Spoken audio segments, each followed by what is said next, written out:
I have it on good authority that Centenary special details were going to be released on September 8th at around 6:45 p.m. But then it's at 6:30 p.m. the Queen died. So BBC and Chris Chibnall just had to shake their fist angrily and then take part in state-mandated mourning for the past 10 days. However, we did get some details because, the rest of the world moves on, and we got an issue of Doctor Who magazine. We got Sacha Dhawan on the cover. There's a great interview with Sacha Dhawan in this magazine, which we'll talk about a little bit later. But we got some details, including the actual title of the Centenary special. The title of the Doctor Who Centenary special, the feature-length episode that will form part of the BBC's 100th birthday celebrations, is The Power of the Doctor. It's the last adventure for Jodie Whittaker as the Doctor, Mandip Gill as Yasmin Khan, and John Bishop as Dan Lewis. It also stars Sacha Dhawan as the Master, Sophie Aldred as Ace, Janet Fielding as Tegan, Patrick O'Kane as Ashad, and promises returning monsters including the Daleks and the Cybermen. So, we know that it's going to be written by showrunner Chris Chibnall, directed by Jamie Magnus Stone. Music will be done by Segan Akinola, who is also going to be departing from the series along with Chris Chibnall and the producer Matt Strevens. We did get some really great interviews. I won't, of course, read the whole thing because you should, check out the Doctor Who magazine and subscribe and all that good stuff. But there's a really good interview with Sacha Dhawan. Doctor Who magazine did an interview with Sacha Dhawan over Zoom a couple of months back, and he opened up on a few new bits of info, including the idea that the character of O, or at least the disguise that the Master did for Spyfall, was Sacha Dhawan's idea. He said, and I quote, "When I had the initial conversation with Chris Chibnall, he said, if you were to come back, what would you like to do?" And I was like, whoa, that's such a broad question. But one of the things I've always liked about the Master is that he's a master of disguise. I love that ability he has to play different versions of himself without necessarily putting on prosthetics. So I said, as long as there's some range in there, and Chris Chibnall has certainly delivered on that. But he did elaborate, and it's interesting. I won't, of course, give away everything in this interview. You should check out Doctor Who magazine, and I'm only going to stick on to this page as well. This is such a cool picture of Sacha Dhawan as well. So we've got, in this interview, the power of the Doctor sees the Master taking his intergalactic cosplay to a whole other level. I didn't want people to think, I've seen that incarnation of the Master now, explains Sacha Dhawan. I wanted to reinvent him slightly because there's still so much to explore there. There's one pivotal, jaw-dropping moment in the episode, no spoilers, but you know it when you see it, that Sacha is particularly proud of. I wanted it to be epic and moving, and when I watched the episode myself, I thought, I'm so glad we landed that, because it kind of takes your breath away a bit. And then presumably Sacha Dhawan was shot by a nearby sniper because he actually decided to promote and be positive about the current era of the show, because that's not what Chris Chibnall and BBC want them to do. Now, the interview also makes a few observations, and I'm not sure if they're editorializing or if they're hinting at the contents of the episode itself. They describe the Doctor and the Master relationship in The Power of the Doctor as the two having a Reichenbach Falls moment. Now, Reichenbach Falls is a reference to Sherlock Holmes by Sir Arthur Conan Doyle, where the death of Sherlock Holmes was initially in those pages of those books. They happened at the Reichenbach Falls when him and Moriarty, his arch enemy, plunged themselves off the falls, and that was how Sherlock Holmes died. And because of fan backlash and outcry and such love for the character, Sir Arthur Conan Doyle, who hated writing the Sherlock Holmes books at that point, decided to bring him back from the dead. We saw this happen in the Sherlock Holmes Game of Shadows movie, and we also saw it at the end of Series 2 for the BBC Benedict Cumberbatch and Stephen Moffat Sherlock story. So the Doctor-Master relationship is like Sherlock Holmes and Moriarty, and apparently they have a Reichenbach Falls moment. And they also mention Tegan and her association with the Master, with him murdering her Aunt Vanessa in her debut story in Logopolis, and I kind of forgot about that. So I'm not sure if Doctor Who magazines were just finding these connections, or if there's actually reference to Aunt Vanessa in The Power of the Doctor, but we'll find out when it broadcasts next month. Sacha Dhawan has already seen the episode. He said, "I watched the episode on my laptop in a dark room the other day, and I was just a blubbering mess. Just watching the effect that Jodie has had as the Doctor, she's been sensational. She was the first female Doctor, which is an amazing moment in history, and being part of that has been incredibly moving."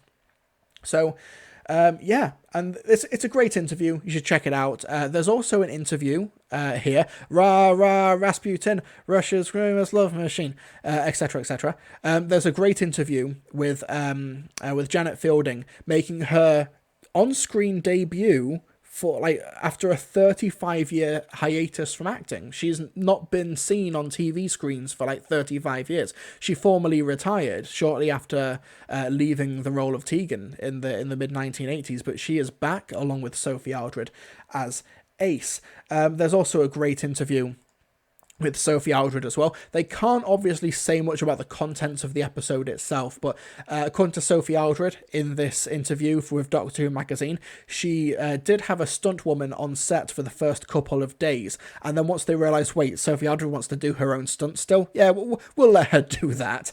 So she's going to be doing her own stunts in this story. And there's a great bit where Sophie Aldred is talking about Jacob Anderson, who is returning in the Power of the Doctor as Vinder, and apparently Vinder is a massive fan of Ace, and when talking about Jacob Anderson, Sophie Aldred said he's so cool and gorgeous, and I sort of said hello and he said hi, and I thought he was probably too cool to talk to me, and then as we broke between filming, he took me aside and he said, can I have a word with you? And he told me this really moving thing about how he'd watched a particular Ace and Sylvester story, The Happiness Patrol, over and over and over again, and what a massive difference it has made to him. I was just so thrilled. These interviews as well also made me remember that Ace and Tegan are some of the only classic series companions, or companions in general, I should say, who have faced the Daleks, the Cybermen, and the Master during their run.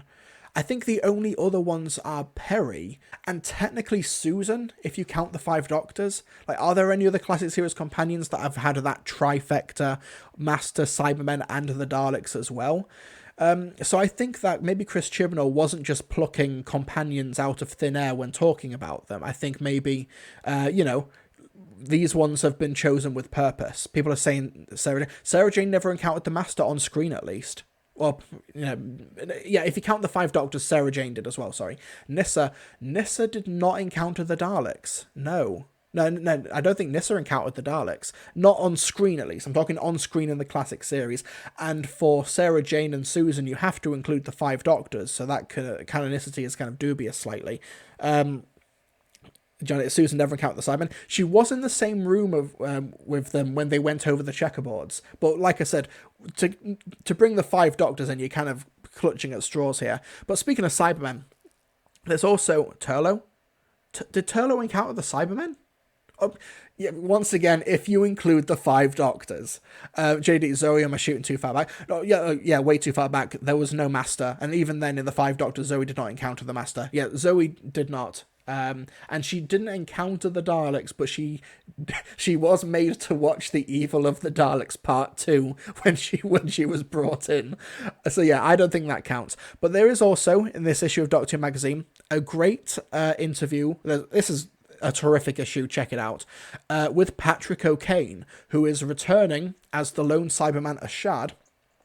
He did confirm in this interview that the Power of the Doctor does take place after the Timeless Children for Ashad, with Ashad wanting revenge against the Master. So the last time we saw Ashad was in the Timeless Children, when he was shrunk by the Master's tissue compressor, and was, had the death particle in the miniaturized version of him. And apparently this does take place after the Timeless Children for Ashad is after revenge. Also, Patrick O'Kane has taken part in that Aaron Sorkin production of To Kill a Mockingbird. He's playing the racist who's on trial. So I didn't know that. That's really cool. Patrick O'Kane seems like a cool guy. So yeah, these are some great images as well. But we do also have some more confirmation here for some brand new Cybermen. The Cyber Lords, the Cyber Time Lords, are returning with Ray Holman, putting together a black variant, kind of similar to the stealth version from Attack of the Cybermen. These look so cool. But yeah, I basically love what Chibnall has done with the Cybermen for the most part. Ray Holman's costume work is impeccable for the Cyber Lords and the Cyber Warriors and Ashad as well. And also on a character level as well. Patrick O'Kane in the magazine said, Ashad is a man who was offered immortality and then was thwarted and frustrated in that ambition, reflects Patrick. He knows he should be purely robotic by this stage, but that's kind of been interrupted. He's been denied something that he feels should be his by right, but that's kind of been interrupted. He never, for that reason, he never really had a sense of control over who he is or what he is, and that's where his great fury comes from. I suppose that's what makes him still human to an extent. It's good to play around with that, because with that comes a kind of wit, an enjoyment of those times when he does finally feel he has a sense of control. Now that's what I call an inner conflict. Anyway, so yeah, great issue of Doctor Who magazine. There's got some cool classic stuff here as well, but those were the main things that I kind of picked out of the latest issue. Go get it. It's available at all good and evil retailers. You can get a digital version or you can subscribe to the magazine as well. But those were, of course, some of the little tidbits I wanted to talk about for this Centenary segment. We don't actually know, strictly speaking, that much more than when we did a week ago, but we do actually have a lot more to chew on.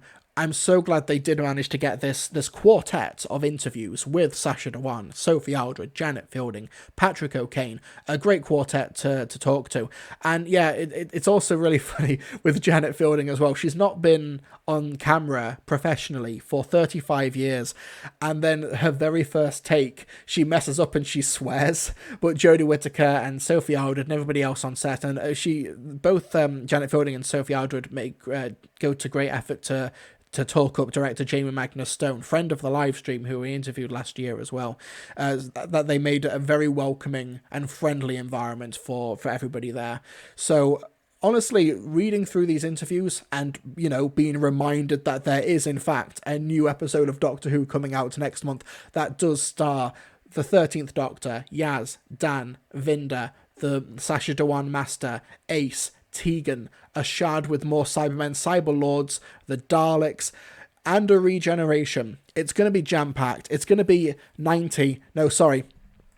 89 minutes long, apparently, and it's going to be coming out sometime next month. We still do not have a broadcast date for it yet. That is presumably pending. I imagine it was going to be happening either this week, but didn't because of the state-mandated mourning of the Queen Elizabeth II. But I imagine it's got to be a week away. I'm thinking maybe next week we know what's happening. Friendly Attacker, don't forget Kate Stewart. Yes, and Zero Carver. Graham. Yes, and Graham. And presumably David Tennant, as Lee New says in the chat. Yes. So a lot to get in 90 minutes. Can Chibnall do it? Logistically, he has. Creatively, will it work out? I do not know. But you know what? I'm genuinely excited to find out if he sticks the landing. And if he doesn't stick the landing, it will at least be an interesting mess. Stuart Davis, where did you get 89 minutes from? Doctor Who Twitter was flipping out the other day because someone said, involved in the production, said it was 89 minutes long, and we were told it was 90 minutes, 89 minutes, and they were flipping out about it, even though it's 1 minute, and yeah, it's mad. The Doctor 64, right, 1 minute short of beating the original cut of the 5 Doctors for record of the longest Doctor episode. That is true, yes. Jeremy Duncan, I want to see William Russell in Power of the Doctor. I honestly think that I think that they still have some more cards to play. I think that Ace and Tegan, obviously, they play a pretty substantial role in the story, but I do also think they're sort of like misdirection, as in, like, we've announced these, so you think we don't have anything left, but we actually do. I'm thinking that Fraser Hines and maybe William Russell, and maybe Bonnie Langford. I'm thinking that could be it. For some reason, my gut, I have no insider information on this, but I do think that Fraser Hines might have an appearance. I don't know why Fraser Hines specifically. Matthew Cutter, we better see Willie Martin in Power of the Doctor. He would have been cancelled because of his racism and anti-Semitism, so he's not allowed on Doctor Who anymore, and he's been cancelled. Oncoming Rainbow, no Nissa. They actually, Janet Fielding actually says that she wishes that Sarah Sutton was there, but she wasn't. But she's on track, and why would she be hanging out on Earth? That makes sense. But also, there was a bit in the Sophie Aldred interview where she was saying how she saw Mandip Gill at a London convention a few weeks after they filmed together for The Power of the Doctor. So, and they had to pretend that they didn't know each other. So Mandip Gill was like, "Oh, nice to meet you," even though they had been filming with each other a few weeks prior. So, they are able to lie for this thing. They are actors. And what is it from Paddington 2? Where Julie Walters is like, actors are the most deceitful, evil, underhanded people on the face of the earth, which is very funny. But yeah, Lucy Trigon got destroyed though. She got over it. Nah, I'm kidding. But if you want to listen to some great Master Nissa stuff, listen to the Big Finish release Killing Time. There's some really great Master Joe Grant and Master and Nissa of Traken stories in Killing Time. It's a terrific box set. One of my favourite ones from last year. Chibnall better not retcon Nissa X Tegan. Yeah, it's a tough tightrope to walk, because you want to acknowledge it because Rusty Davis has kind of made it canon now. But you know that if it does get acknowledged, then it means that Tegan's dead, because that's kind of what Chibnall has done to the LGBT characters during his run.